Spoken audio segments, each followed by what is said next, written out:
Next principle is subordination of individual interest to general interest. According to this principle, the interest of organization must be above the interest of individual or employee. हर organization में एम्प्लॉयज़ के अपने खुद के भी कुछ objectives होते हैं, सिमिलरली ऑर्गेनाइजेशन के भी ऑब्जेक्टिव होते हैं. अगर इंडिविजुअल के ऑब्जेक्टिव उसी डायरेक्शन में हैं जिस डायरेक्शन में ऑर्गेनाइजेशन का ऑब्जेक्टिव है, तब तो कोई प्रॉब्लम नहीं है. लेकिन अगर दोनों के ऑब्जेक्टिव्स अलग अलग डायरेक्शन में हैं, तो ये एम्प्लॉयज़ की रिस्पॉन्सिबिलिटी बनती है कि वो पहले ऑर्गेनाइजेशन के ऑब्जेक्टिव को इंपॉर्टेंस दें, पहले ऑर्गेनाइजेशन के गोल को अचीव करें. अगर ऑर्गेनाइजेशन का गोल अचीव होगा तो आज नहीं तो कल उनका इंडिविजुअल गोल भी अचीव हो जाएगा. Fayol insist on, if possible, then individual goal must be sacrificed for achieving the organization goal. Fayol क्या बोल रहे हैं कि अगर पॉसिबल हो तो एम्प्लॉयज़ को अपने इंडिविजुअल गोल को सेक्रीफाइस कर देना चाहिए, लेकिन ऑर्गेनाइजेशन के गोल को पहले इंपॉर्टेंस देनी चाहिए, पहले उसे अचीव करना चाहिए. इसका पॉजिटिव इफेक्ट क्या होगा? सबसे पहला, ऑर्गेनाइजेशन का गोल टाइम पे अचीव हो जाएगा और इंडिविजुअल और ऑर्गेनाइजेशन के गोल के बीच में भी कोऑर्डिनेशन कहीं ना कहीं अपने आप आ जाएगा. कॉन्सिक्वेंसेस क्या होंगे इसके अगर इस प्रिंसिपल को फॉलो ना किया जाए? डेफिनेटली ऑर्गेनाइजेशन का गोल अचीव नहीं हो पाएगा. क्यों? क्योंकि एम्प्लॉय ने क्या किया, अपने इंडिविजुअल गोल को इंपॉर्टेंस दी. तो डेफिनेटली वो अपने गोल को अचीव करने पे ध्यान देगा, तो ऑर्गेनाइजेशन का गोल अचीव नहीं होगा. And even employee will also suffer in long run. Definitely अगर कंपनी लॉस में जाएगी, कंपनी का ऑब्जेक्टिव अचीव नहीं होगा, तो कहीं ना कहीं एम्प्लॉय भी तो सफर करेगा उसके साथ साथ लॉन्ग रन में. Next point is, next principle is remuneration of person. According to this principle, employee in the organization must be paid fairly to give them maximum satisfaction. Fayol क्या बोलते हैं कि एम्प्लॉयज़ को पेमेंट जो मिलनी चाहिए, wages या सैलरी, वो प्रॉपर मिलनी चाहिए, जो उनके स्टैंडर्ड ऑफ लिविंग को भी बैलेंस रख सके. इसका मतलब ये नहीं है कि आप प्यून को जितनी सैलरी दोगे उतनी एक मैनेजर को दोगे. काम के हिसाब से डेफिनेटली सैलरी वेरी करेगी, कम ज़्यादा होगी, लेकिन आप जो काम कर रहे हो उतना आपको मिलना चाहिए. बेसिकली इसके लिए हम 3 पॉइंट्स को इंपॉर्टेंस देंगे. सबसे पहला, financial capacity of the concern, मतलब बिजनेस की, फर्म की खुद की फाइनेंशियल कैपेसिटी क्या है. डेफिनेटली आप जितना पे कर सकते हो उतना ही आप बात करोगे एम्प्लॉयज़ को देने की. अगर आप उससे ज़्यादा का अगर कमिटमेंट कर दोगे और आप नहीं दे पाओगे, तो एम्प्लॉय आपकी ऑर्गेनाइजेशन को छोड़ के चला जाएगा. Next, by keeping in mind the minimum wage act of the government का मिनिमम वेज एक्ट जो रूल है उसको भी फॉलो करना ज़रूरी है, उसको ध्यान रखना ज़रूरी है. उससे कम आप नहीं दे सकते. And the wages and salary paid by the competitor, ये एक बहुत इंपॉर्टेंट पॉइंट है. आपका कॉम्पिटिटर क्या सैलरी और वेजेस दे रहा है, आपको वो ध्यान में रखना ज़रूरी है अपने एम्प्लॉयज़ को सैलरी और वेजेस देने से पहले. बिकॉज अगर आपने कॉम्पिटिटर से कम सैलरी या वेजेस दी, तो ये चांसेस हैं कि एम्प्लॉयज़ आपकी ऑर्गेनाइजेशन को छोड़ के आपके कॉम्पिटिटर के पास चले जाएं. पॉजिटिव इफेक्ट क्या होंगे इस प्रिंसिपल के? एम्प्लॉयज़ मोटिवेटेड रहेंगे, उनको जितना वो काम कर रहे हैं उतना उनको पे मिल रहा है, वो सेटिस्फाइड रहेंगे और उनका कमिटमेंट भी ऑर्गेनाइजेशन की तरफ बना रहेगा. तो इससे हमारा एम्प्लॉय टर्नओवर भी रिड्यूस होगा. कॉन्सिक्वेंसेस क्या है इसके? सबसे पहला, increase in turnover of the employees. अगर आप फेयर वेजेस नहीं दोगे तो एम्प्लॉय आपकी ऑर्गेनाइजेशन को छोड़ के दूसरी ऑर्गेनाइजेशन चला जाएगा. एम्प्लॉयज़ डिससेटिस्फाइड रहेंगे, डीमोटिवेटेड रहेंगे, तो काम भी सही से नहीं कर पाएंगे. नेक्स्ट प्रिंसिपल है सेंट्रलाइजेशन एंड डिसेंट्रलाइजेशन. सेंट्रलाइजेशन का मतलब होता है अथॉरिटी या पावर किसी एक या कुछ लोगों के हाथ में ही होना टॉप लेवल पे, और डिसेंट्रलाइजेशन का मतलब होता है कि पावर हर लेवल पे इक्वली डिस्ट्रीब्यूट कर दी जाए. फेओल ये कहते हैं कि कंप्लीटली सेंट्रलाइजेशन और कंप्लीट डिसेंट्रलाइजेशन दोनों ही ऑर्गेनाइजेशन के लिए अच्छा नहीं है. इट्स बेटर कि ऑर्गेनाइजेशन सेंट्रलाइजेशन और डिसेंट्रलाइजेशन का कॉम्बिनेशन यूज़ करे, जो भी ऑर्गेनाइजेशन को बेटर लगे कॉम्बिनेशन. इट्स नॉट नेसेसरी कि आप 50-50 का ही रेशियो रखो. जो रेशियो आपको बेटर लगता है, जितनी चीज़ें आपको लगता है कि आप डिसेंट्रलाइज कर सकते हो, कर देना चाहिए. जो चीज़ें ज़रूरी हैं कि हाँ टॉप लेवल के हाथ में ही रहे, वहाँ आप सेंट्रलाइजेशन को भी फॉलो कर सकते हो. हाँ, but it would be better कि अगर आप दोनों का कॉम्बिनेशन यूज़ करोगे तो आपको दोनों के ही बेनिफिट्स मिलेंगे. पॉजिटिव इफेक्ट्स क्या है इस प्रिंसिपल का? सबसे पहला, सेंट्रलाइजेशन और डिसेंट्रलाइजेशन दोनों का बेनिफिट हमको मिलता है इससे, और ऑपरेशनल लेवल पे डिसीजन मेकिंग फास्ट हो जाती है, बट टॉप लेवल की तरफ से कंट्रोलिंग भी स्ट्रिक्ट रहती है. कॉन्सिक्वेंसेस क्या है अगर हम इस प्रिंसिपल को फॉलो नहीं करते हैं? तो सबसे पहला, अगर आप कंप्लीटली सेंट्रलाइजेशन को फॉलो करोगे तो इससे डिसीजन मेकिंग डिले होगा. क्यों? क्योंकि पावर तो किसी एक के या टॉप लेवल के हाथ में है, तो मिडिल लेवल और लोअर लेवल कोई भी काम करने से पहले उसको टॉप लेवल के परमिशन की ज़रूरत पड़ेगी. डेफिनेटली जब तक उसको परमिशन नहीं मिलेगी वो काम नहीं कर पाएगा, तो इससे काम हमारा लेट हो सकता है कंप्लीट हो। अगर हमने कंप्लीटली डिसेंट्रलाइजेशन कर दिया है अगर, तो उससे भी प्रॉब्लम हो सकती है। नाउ सबके पास कुछ ना कुछ अथॉरिटी है, तो डेफिनेटली हो सकता है अथॉरिटी का मिसयूज हो। Next principle is principle of scalar chain. Scalar chain means line of authority or chain of superior from highest to lowest rank. Scalar chain का मतलब क्या होता है? Superiors की chain हाईएस्ट और लोवेस्ट रैंक तक। फ्योल इंसिस्ट करते हैं कि इस चेन को स्ट्रिक्टली फॉलो किया जाए जब भी ऑर्गेनाइजेशन में कोई भी कम्युनिकेशन होना हो। फ्योल का ऐसा मानना है कि आपकी इस चेन में जितने भी लोग हैं, जितने भी एम्प्लॉयज़ हैं, सुपीरियर्स हैं, सबऑर्डिनेट्स हैं, प्रॉपर एक चेन फॉलो होनी चाहिए और एक से दूसरे से ही हमको कम्युनिकेशन करना चाहिए। हालांकि फ्योल ने गैंग प्लान जैसी एक चीज़ भी परमिट की है, एक शॉर्टकट बनाया हुआ है कि अगर आप दो एम्प्लॉयज़ को डायरेक्टली कम्युनिकेट करना है, कोई सिचुएशन अर्जेंट है, इन दैट केस एम्प्लॉयज़ जो हैं वो गैंग प्लान को यूज़ करते हुए डायरेक्टली भी कम्युनिकेट कर सकते हैं।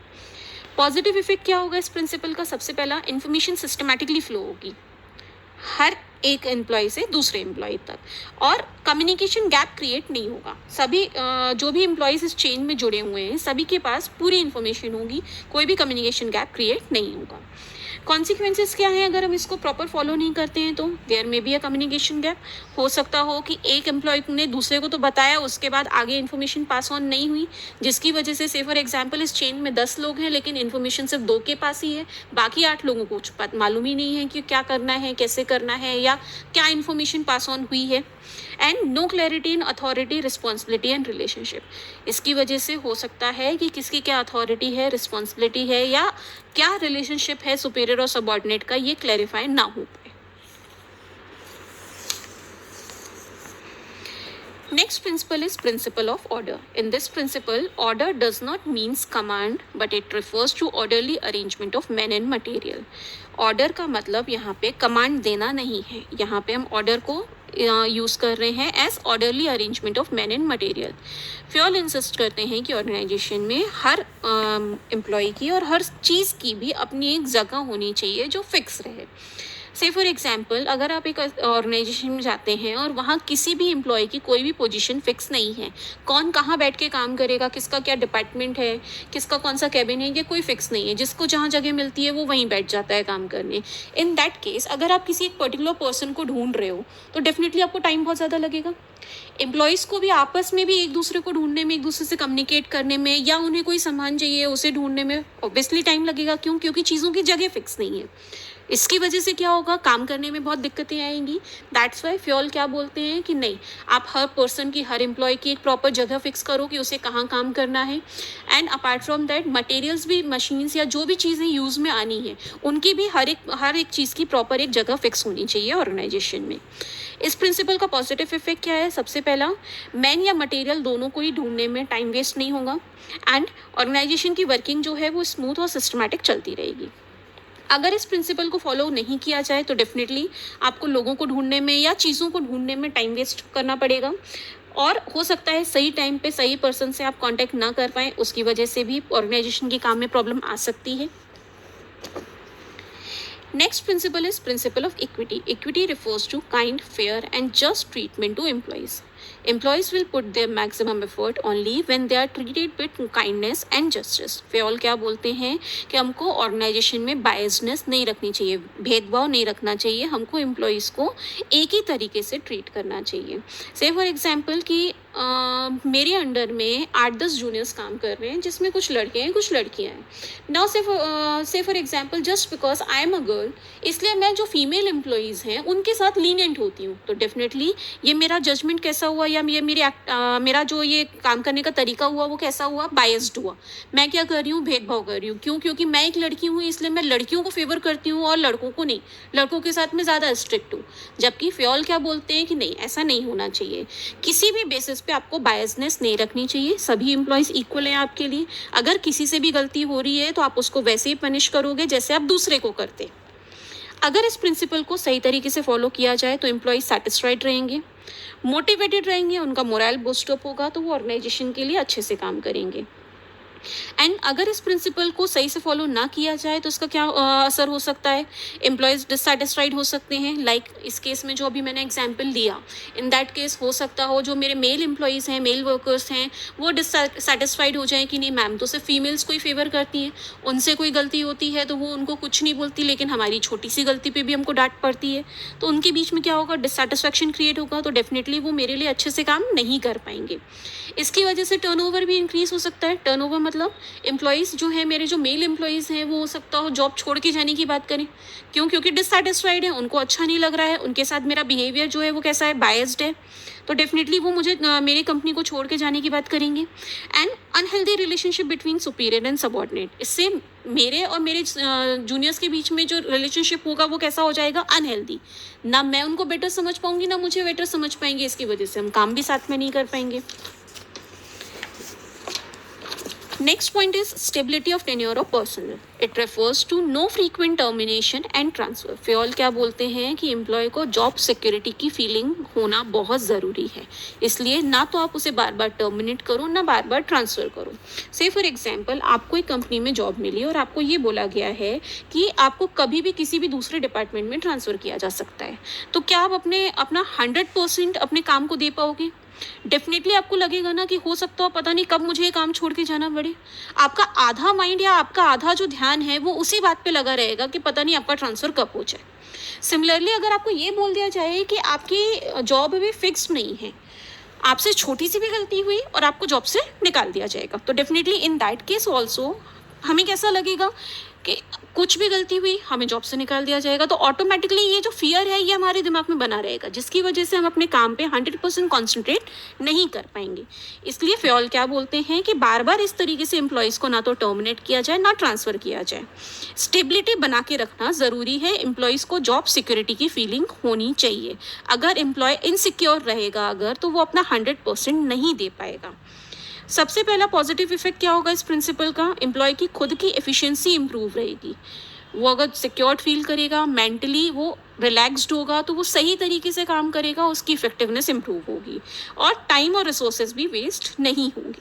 कॉन्सिक्वेंसेस क्या है इसके, सबसे पहला रिसोर्सेज वेस्ट होंगे in learning the new job.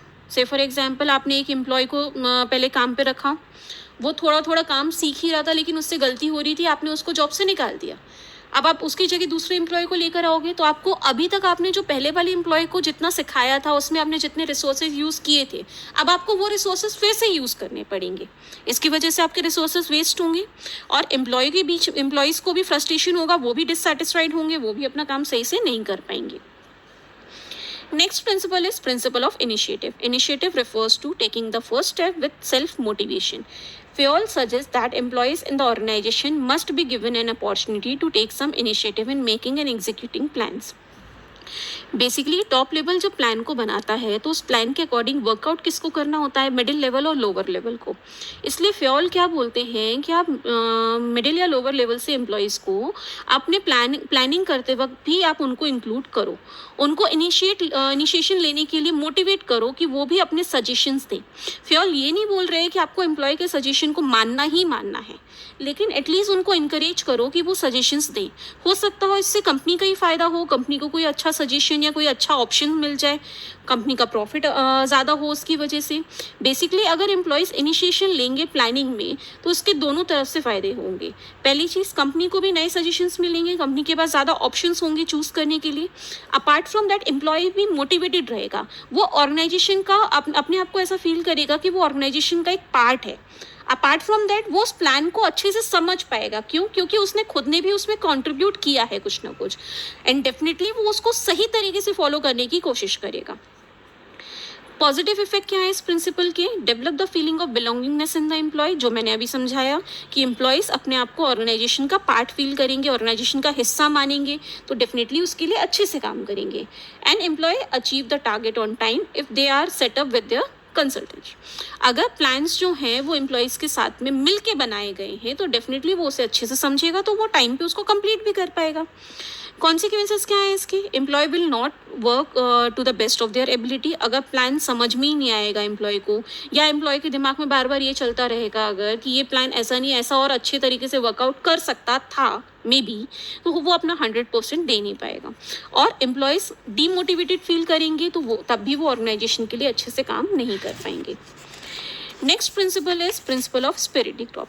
Fayol क्या बोलते हैं इस प्रिंसिपल में कि हमको आई को वी से रिप्लेस करना चाहिए। इट मीन्स हम हमेशा सिर्फ अपने बारे में ना सोचें ऑर्गेनाइजेशन में, बल्कि अपनी ऑर्गेनाइजेशन को एक साथ लेके चले, अपने पूरे ग्रुप के बारे में सोचें।